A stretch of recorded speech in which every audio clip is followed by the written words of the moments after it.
Yo les boss, j'espère que vous allez bien. Bienvenue chez MVP Foot. Aujourd'hui, je vais commencer une nouvelle rubrique. Je vais commencer à parler un peu de l'actualité, pas de l'actualité en fait, pour moi, de mon point de vue sur certains sujets d'actualité qui arrivent. Voilà. Donc quand on parle d'actualité, on ne rentre pas en profondeur avec nos points de vue. Et comme vous voyez dans le titre, on va parler de Van Dijk avec son intérêt qu'il a pour l'intérêt du Real de Madrid envers lui. Voilà. Donc, on constate que le Real de Madrid, l'intérêt du Real de Madrid pour Ivan Dika suscite beaucoup d'attention dans le monde du football. Et je vais donner mon analyse et des perspectives pour le défenseur ivoirien. Bon, avant de commencer, j'ai mis un lien dans la description. C'est une application, on appelle ça Discord. C'est une application de messagerie un peu du style comme WhatsApp. Et là-bas, il n'y a pas de numéro de téléphone, donc on peut pas avoir votre numéro de téléphone, juste vos identifiants. Et puis aussi, on peut faire des panels pour qu'on puisse, quand on dit panel, c'est un peu comme ce qu'on fait TikTok, où on vient dans un salon, on donne notre point de vue, et puis on parle de toute l'actualité. Donc, pour le moment, on n'est que deux. J'espère que vous allez vous abonner, vous allez vous connaître cette nouvelle application qui s'appelle Discord, qui est pas mal utilisée dans le monde entier. Donc, je pense que vous allez adorer. Voilà. Donc, avant de commencer, on va parler, on dit, Evan Dika est dans le viseur du Real de Madrid. Et l'international ivoirien qui est titulaire à l'AS Roma, les performances avec les Djilawossi, c'est comme ça qu'on appelle les joueurs de l'AS Roma, défenseur, rock défensif, 25 ans, il est sur les radars du Real de Madrid qui veut se renforcer en défense en prochain du Mercato. Voilà, donc on a pas mal de joueurs qui sont blessés au Real de Madrid. On a David Alaba, on a Eden Militao et il y a un journaliste français qui est Abdellah Boulma, celui qui a dit ça. Et il faut noter que Evan Dika, lui, son contrat, c'est jusqu'en 2028 et il est valorisé à 25 millions d'euros.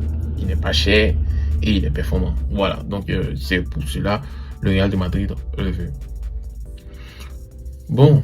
Quand on regarde les performances actuelles d'Evan Dika, c'est, comme on peut dire, hein, il a apporté une grande stabilité au niveau de la défense dans notre équipe nationale.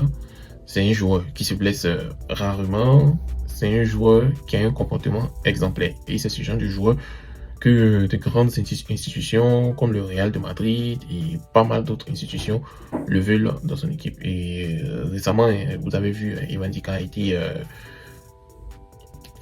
comme on le dit, capitaine de son équipe en fait. Donc il a un comportement exemplaire. Voilà. Donc quand on regarde ses performances actuelles, il a joué 12 matchs sur les 12 matchs possibles de l'AS Roma. Vous comprenez que ça veut dire qu'il est très important, il est régulier et il est fiable. Voilà, il est fiable dans le dispositif au niveau de son hygiène de vie sportive et extra-sportif et aussi au niveau le travail qu'on lui dit de faire, il fait. Voilà, comme les Ivoiriens l'appellent le ministre de la Défense. Voilà, et ses performances elles ne sont pas restées inaperçues, ils ont attiré l'attention des grands clubs européens. Sur le Real de Madrid le veut, on voit que c'est une réelle alternative pour ces défenseurs qui se blessent vraiment beaucoup. Donc, quand vous regardez aussi les Camerounais et les Français, ils étaient vraiment pas contents. Voilà, ils étaient vraiment pas contents. Il y a un journaliste français même qui a dit sur, comment on appelle, Canal Plus, que Evan Dika aurait pu être un titulaire indiscutable en équipe de France, ça c'est vrai. Et les Camerounais ont dit aussi Evan Dika, c'est quelqu'un qui ressemble un peu plus à Rico Besson, qui allait venir vraiment stabiliser les défenses. Et malheureusement, il est chez les Ivoiriens et MVP Foot parle d'Evan Dika. Voilà. Donc, l'intérêt du Real de Madrid cherche à renforcer la défense suite aux nombreuses blessures. Hein.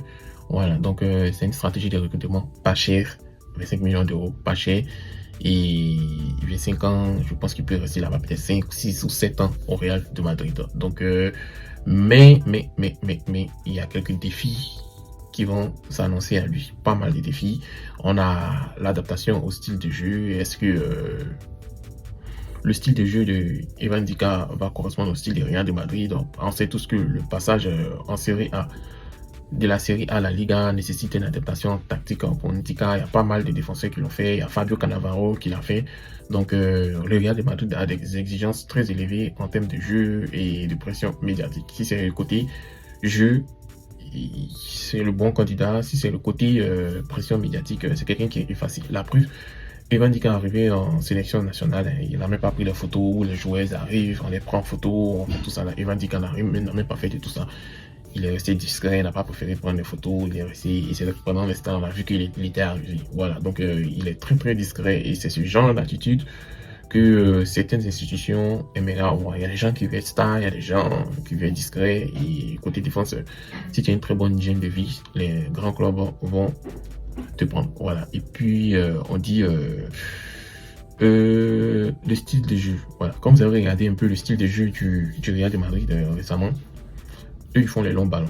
Les véritables longs ballons. Donc, ils font des ballons qui font de telle sorte que ça traverse le milieu pour que ça arrive aux défenseurs. Et Ivan Dika et Emmanuel Abadou sont des spécialistes là-dedans parce qu'on connaît tous nos milieux. Le milieu du terrain ivoirien, c'est pas ça. C'est pas ça. Malgré les grands noms, c'est pas ça. Du coup, ils ont la capacité à projeter les joueurs qui sont ultra rapides.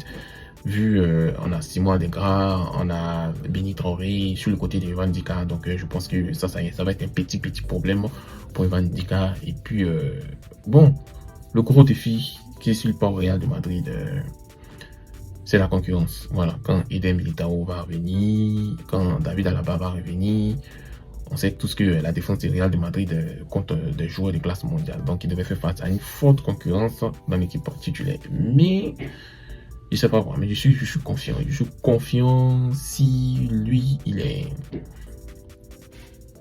comment on appelle? Si lui, il a été transféré, je pense qu'il va mettre toutes ces personnes-là derrière lui. Parce que c'est des personnes qui font des fautes graves, surtout des fautes graves, des erreurs défensives que on n'aimerait pas voir en équipe du Real de Madrid qui est beaucoup exigeant. Donc, pour moi, c'est une bonne idée. Et puis, comme principal atout de Ivan Dika, il a une polyvalence. Il est vraiment polyvalent. Il peut jouer comme défenseur ou latéral gauche. Vous voyez, donc c'est vraiment défenseur côté gauche et latéral gauche. C'est vraiment un atout majeur. Et il a une grande expérience à l'international. Première participation à la Coupe d'Afrique des Nations. Il a remporté avec la Côte d'Ivoire, il a joué tous les matchs possibles avec la Côte d'Ivoire et il joue tous les matchs possibles depuis qu'il est là. Donc, il a une expérience dans les compétitions européennes. Maintenant, Ligue des Champions, c'est pas trop ça, parce que la Roma, c'est pas trop ça. Et il est en train de continuer de progresser. Voilà. Donc, à 25 ans, il est en train de progresser. Il a une grosse marge de progression. Pour moi, c'est une bonne idée. Pour ceux qui veulent savoir si c'était une bonne ou mauvaise idée, moi je dis c'est une bonne idée et si le transfert se concrétise, la réussite d'Evan Dika au Real de Madrid va dépendre de plusieurs facteurs comme je l'ai cité et puis son talent qui est vraiment indéniable, mais l'adaptation du club va être exigeant. L'italien, l'espagnol, c'est pas trop, il n'y a pas trop d'écart, donc il faut qu'il apprenne l'espagnol et puis ça arrive, voilà, ce sont des langues latines, donc ça va bien se passer. En tout cas, le Real de Madrid aussi représente toujours un défi. Vous voyez le cas Mbappé, voilà, et bon, quand on regarde ses qualités, son expérience font de lui un candidat sérieux pour réussir ce pari. Le fait que d'autres clubs aussi, comme Newcastle, s'intéressent à lui, il peut aussi également briller en première ligue. Voilà. Donc, chers amis, c'était ça mon point de vue. Qu'est-ce que vous en pensez? N'oubliez pas de rejoindre le canal Discord où on va discuter. Et puis, il y a les salons où on va beaucoup débattre. Donc, merci et passez une agréable journée.